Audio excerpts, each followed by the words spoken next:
तो कैसे हैं प्यारे साथियों, आशा करते हैं कि आप बहुत अच्छे होंगे और अच्छे से पढ़ाई कर रहे होंगे। तो हम लोग आज की इस वीडियो में पढ़ने वाले हैं इतिहास का सबसे पहला चैप्टर, जिस चैप्टर का नाम है यूरोप में राष्ट्रवाद।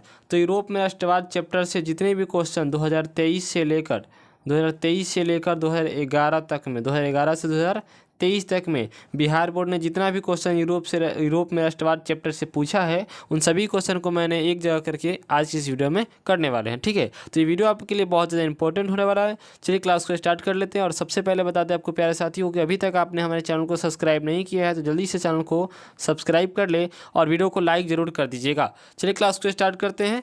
सबसे पहला हम लोग ऑब्जेक्टिव टाइप क्वेश्चन करेंगे, इसके बाद आप लोगों को क्या सब्जेक्टिव करेंगे। ठीक है, पहले आप लोग ऑब्जेक्टिव कर लेते हैं, इसके बाद हम लोग सब्जेक्टिव करेंगे। ठीक है, तो वीडियो के एंड तक बने रहिएगा। चलिए क्लास को स्टार्ट करते हैं। सबसे पहला क्वेश्चन देखते हैं। सबसे पहला प्रश्न है प्यारे साथियों कि 1871 में कौन सी संधि हुई थी। तो 1871 में कौन सी संधि हुई थी, ये प्रश्न 2021 में क्वेश्चन पूछा हुआ है।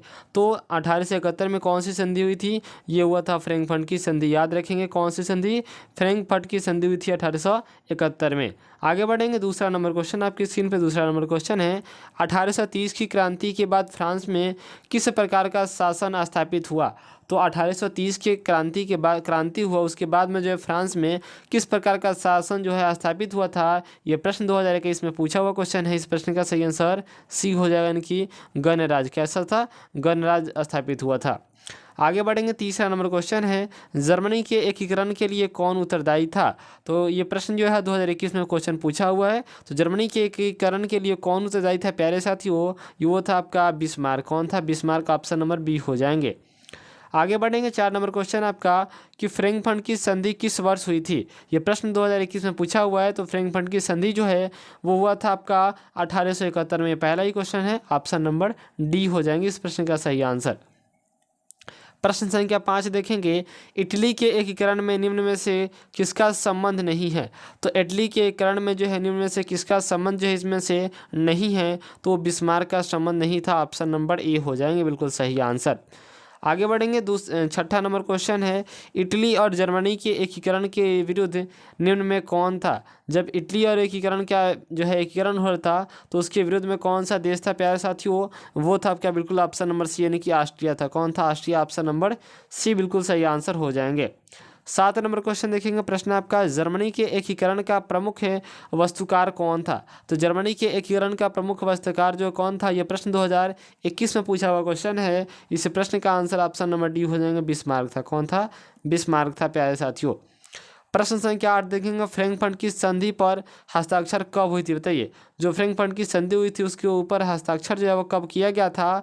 इस प्रश्न का सही आंसर ऑप्शन सी हो जाएंगे, 1871 में ही। 1871 में ही क्या हस्ताक्षर भी हुआ था।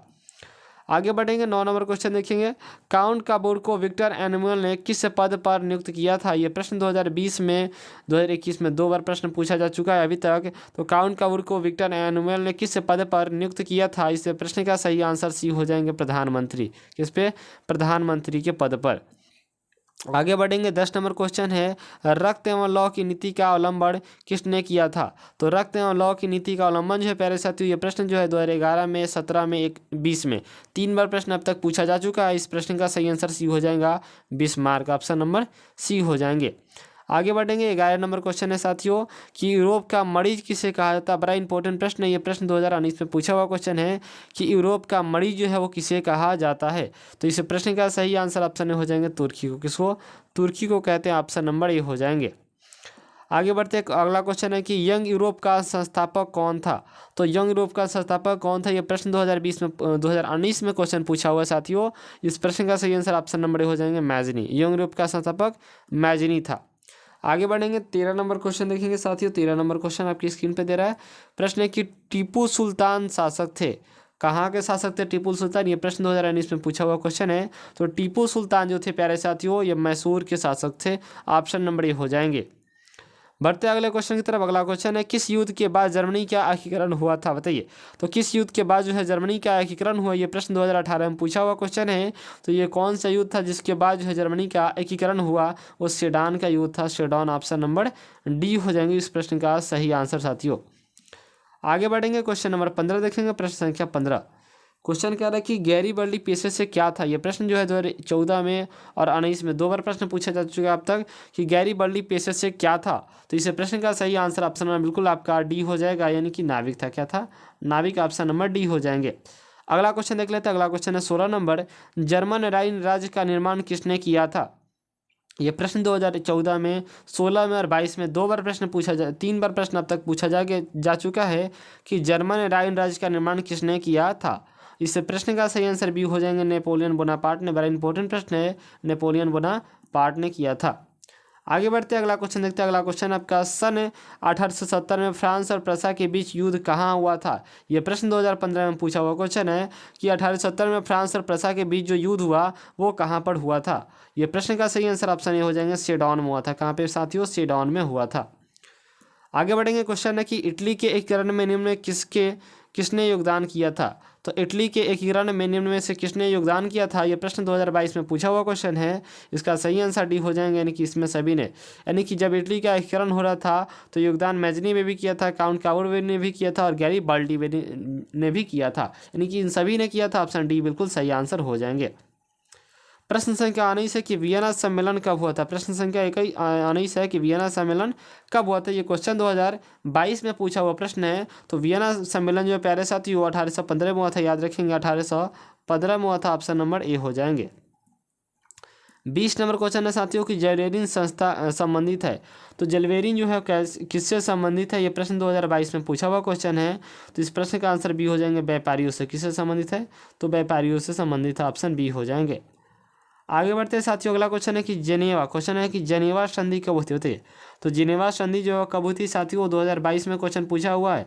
ये प्रश्न का सही आंसर 1954 हो जाएगा, यानी कि जेनेवा जो संधि हुई थी 1954 में हुई थी। ऑप्शन नंबर ए हो जाएंगे। प्यारे साथियों, अब लघु उत्तरीय प्रश्न को देख लेते हैं हम लोग। जो 2 नंबर के प्रश्न होते हैं उन सबको देख लेते हैं ना, 2 नंबर के क्वेश्चन को। सबसे पहला क्वेश्चन है कि वियना कांग्रेस की 2 उपलब्धियां बताएं, है ना। सबसे पहला क्वेश्चन है कि वियना कांग्रेस की 2 उपलब्धियां बताइए। 2021 में क्वेश्चन पूछा हुआ है। तो देख लेते हैं इसका सही आंसर क्या होगा। सबसे पहला क्वेश्चन का आंसर यहाँ पे देखेंगे। देखिए वियना सम्मेलन की मुख्य उपलब्धियां थी। वियना कांग्रेस की क्या सम्मेलन की क्या थी? मुख्य उपलब्धियां थी। सबसे पहला देखेंगे, नेपोलियन द्वारा पराजित राजवंशों की पुनः स्थापना का प्रयास किया। और दूसरा नंबर था कि फ्रांस और स्पेन ने ब्रूवो राजवंश को फिर स्थापित किया। ठीक है। और फ्रांस में लुई 18वां को राजगद्दी सौंपी गई। इटली में ऑस्ट्रिया राज परिवार को सत्ता सौंपी गई। नेपोलियन द्वारा स्थापित 39 राज्यों के जर्मन महासंघ को भंग नहीं किया गया। इस प्रकार वियना व्यवस्था द्वारा यूरोप में राजनीतिक परिवर्तन के रूप में सत्ता को बहाल कर दिया गया, है ना। तो ये पहला क्वेश्चन का आंसर था। चलिए अब देख लेते हैं दूसरा नंबर क्वेश्चन क्या है साथियों। दूसरा नंबर क्वेश्चन यहाँ देखेंगे। प्रश्न दूसरा नंबर की इटली तथा जर्मनी के एकीकरण में ऑस्ट्रिया की क्या भूमिका थी। ये प्रश्न 2013 में, 20 में, 19 में 3 बार क्वेश्चन अब तक पूछा जा चुका है कि इटली तथा जर्मनी के एकीकरण में ऑस्ट्रिया की भूमिका क्या थी। तो दूसरे नंबर क्वेश्चन का आंसर देख लेते हैं साथियों। दूसरा नंबर क्वेश्चन यहाँ पे दे रहा है, देखिए आंसर होगा कि ऑस्ट्रिया इटली जर्मनी के एकीकरण का विरोध था। क्या था? ऑस्ट्रिया इटली जर्मनी का एकीकरण का विरोध था। इटली में वेनेशिया और लोम्बार्डी पर ऑस्ट्रिया का अधिकार था। सेडाओ का जो युद्ध हुआ वो 1866 में जो है में ऑस्ट्रिया के पराजय के बाद उसका प्रभाव इटली पर समाप्त हो गया। जर्मनी ऑस्ट्रिया के अधीन शक्तिहीन संघ राज्य था। उत्तरी जर्मनी महासंघीय स्थापना के बाद जर्मनी से ऑस्ट्रिया का प्रथम प्रभाव समाप्त हो गया। ठीक है, ये दूसरा नंबर क्वेश्चन का आंसर हो जाएगा। तीसरा नंबर क्वेश्चन क्या है साथियों? तीसरा नंबर क्वेश्चन आपकी स्क्रीन पर दिख रहा है। क्वेश्चन नंबर तीसरा, मैजनी कौन था। ये प्रश्न जो है पूछा कितना बार गया है, ये 2019 में क्वेश्चन पूछा है। मैजनी जो है वो कौन था। तो ध्यान देंगे तीसरे नंबर क्वेश्चन का आंसर क्या होगा। आप सभी से रिक्वेस्ट है कि इसको छोटा भी आप कर सकते हैं, बिल्कुल, है ना, कोई दिक्कत नहीं है। ठीक है, तो अपना से थोड़ा सा छोटा कर लीजिएगा, पढ़िएगा तो समझ में आ जाएगा। देखिए तीसरा नंबर क्वेश्चन है कि मैजनी कौन था। तो मैजनी को इटली के एकीकरण का पैगंबर या मसीहा कहा जाता था। मैजनी को क्या कहा जाता था? इटली के एकीकरण का पैगंबर या मसीहा कहा जाता था। वह सेनापति होने के साथ साथ, वो क्या था? सेनापति भी था, उसके साथ साथ जनतांत्रिक विचारों का समर्थक तथा साहित्यकार भी था। उसके गणतंत्रवादी उद्देश्यों के प्रचार के लिए 1831 में यंग इटली की स्थापना की थी। ठीक है, तो ये प्रश्न पूछ सकता है कि यंग इटली की स्थापना किसने की। तो मैजनी किया था, है ना। अब देखिए, मैजनी का उद्देश्य ऑस्ट्रिया के प्रभाव से इटली को मुक्त करवाना तथा संपूर्ण इटली का एकीकरण करवाना था। ठीक है, ये तीसरे नंबर क्वेश्चन का आंसर हो जाएगा। अगला क्वेश्चन देख लेते हैं। अगला क्वेश्चन साथियों, क्वेश्चन नंबर 4 देखिए, जर्मनी के एकीकरण के लिए बिस्मार्क ने कौन सी नीति अपनाई थी? तो जर्मनी के एकीकरण के लिए बिस्मार्क ने जो कौन सी नीति अपनाई थी, ये प्रश्न जो है 12 में, 14 में, 16 में, 3 बार प्रश्न ये पूछे जा चुके हैं अब तक कि जर्मनी के एकीकरण के लिए बिस्मार्क ने कौन सी नीति अपनाई थी। तो चौथा नंबर क्वेश्चन का आंसर देखेंगे यहाँ पर। चौथा नंबर क्वेश्चन देखिए, प्रश्न है कि प्रसा के राज, क्वेश्चन है कि आंसर ना है ना जी, प्रसा के राज विलियम प्रथम ने मुख्यतः राष्ट्रवादी और कूटनीतिक बिस्मार्क को अपना प्रधानमंत्री चांसलर नियुक्त किया। प्रधानमंत्री को क्या कहते हैं? चांसलर नियुक्त किया, है ना। जर्मनी के एकीकरण के लिए बिस्मार्क ने रक्त एवं तलवार की नीति अपनाई।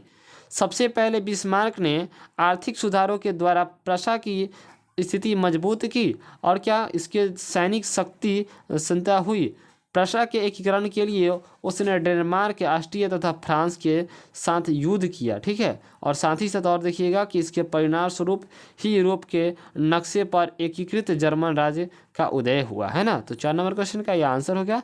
चलिए 5 नंबर क्वेश्चन देख लेते हैं साथियों। 5 नंबर क्वेश्चन है ना, प्रश्न है कि गैरीबल्डी, क्वेश्चन है कि गैरीबल्डी कार्यों की चर्चा करें। तो गैरीबल्डी की चर्चा करना है। ये क्वेश्चन 14 में, 16 में 2 बार प्रश्न पूछा जा चुका है कि गैरीबल्डी के कार्यों की चर्चा करना आपको साथियों। क्वेश्चन नंबर 5 है, 5 का आंसर देखेंगे यहाँ पर। प्रश्न संख्या कितना है? 5 है ना। क्वेश्चन नंबर 5 का आंसर देखेंगे। प्रश्न की आंसर होगा कि इटली के एकीकरण का द्वितीय चरण गैरीबल्डी की तलवार ने पूरा किया। वह युद्ध की नीति में विश्वास करता था। उसने शस्त्र युवकों की एक टुकड़ी बनाई जो लाल कुर्ती के कहलाए। इनकी सहायता से उसने सिसिली पर अधिकार कर वहाँ गणतंत्र की स्थापना की। वह पोप के राज्य पर भी आक्रमण करना चाहता था, परंतु काबुल ने उसकी अनुमति नहीं दी थी, है ना। ये 5 नंबर क्वेश्चन का आंसर हो जाएगा। अगला क्वेश्चन देखिए प्यारे साथियों, 6ठा नंबर क्वेश्चन को देख लेते हैं। प्रश्न 6ठा नंबर की इटली के एकीकरण में मैजनी का क्या योगदान था? बताइए।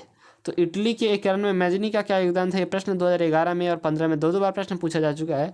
तो इटली के एकीकरण में मैजनी का क्या योगदान था? क्वेश्चन नंबर अगला देख लेंगे, इसे प्रश्न का सही आंसर क्या होगा ध्यान देंगे। देखिए, मैजनी को इटली के एकीकरण का पैगंबर या मसीहा कहा जाता है। राष्ट्रवादी भावना से प्रेरित होकर उसने कार्बोनारी के सदस्य ग्रहण की। वह गणतंत्रिका विचारों का समर्थन तथा साहित्यकार था। उसके लेखों से इटली के लोगों में उत्साह और राष्ट्रीयता की भावना विकसित हुई। 1830 से 31 के विद्रोह में उसने सक्रिय भूमिका निभाई। गणतंत्रवादी उद्देश्यों का प्रचार करने के लिए उसने यंग इटली तथा यंग यूरोप का गठन किया। वह ऑस्ट्रिया के प्रभाव से इटली को मुक्त करना चाहता था। ठीक है, और साथ ही साथ 1848 में इटली के एकीकरण का प्रयास किया, किंतु वह असफल रहा। उसे पलायन करना पड़ा। ठीक है, उसे क्या करना पड़ा?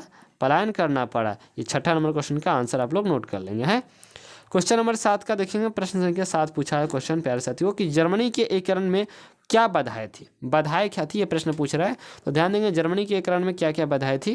देखिए 7 नंबर क्वेश्चन का आंसर यहाँ पर है ना, ध्यान देंगे। देखिए, जर्मनी के एकीकरण में निम्नलिखित प्रमुख बाधाएं थी। सबसे पहला बाधा था कि लगभग 300 छोटे बड़े राज्य थे। कितने राज्य थे? 300 छोटे बड़े राज्य थे। दूसरा है कि इन राज्यों में व्यापार, राजनीतिक, सामाजिक तथा धार्मिक विषमताएं थी। और तीसरा था कि राष्ट्रवाद की भावना का अभाव भी था। और साथ ही साथ चौथा था कि ऑस्ट्रिया का हस्तक्षेप तथा क्या था? मेटरनिटी का प्रतिशाखित नीति भी था। ये हो जाएगा 7 नंबर क्वेश्चन का आंसर। ठीक है प्यारे साथियों, तो आशा करते हैं कि आपको वीडियो बहुत अच्छा लगा होगा और इस वीडियो को शेयर जरूर कर दीजिएगा साथियों, शेयर जरूर कर दीजिएगा इस वीडियो को, और साथ ही साथ में दोस्तों में शेयर करके वीडियो को लाइक जरूर कर दीजिएगा। Thanks for watching. जय हिंद।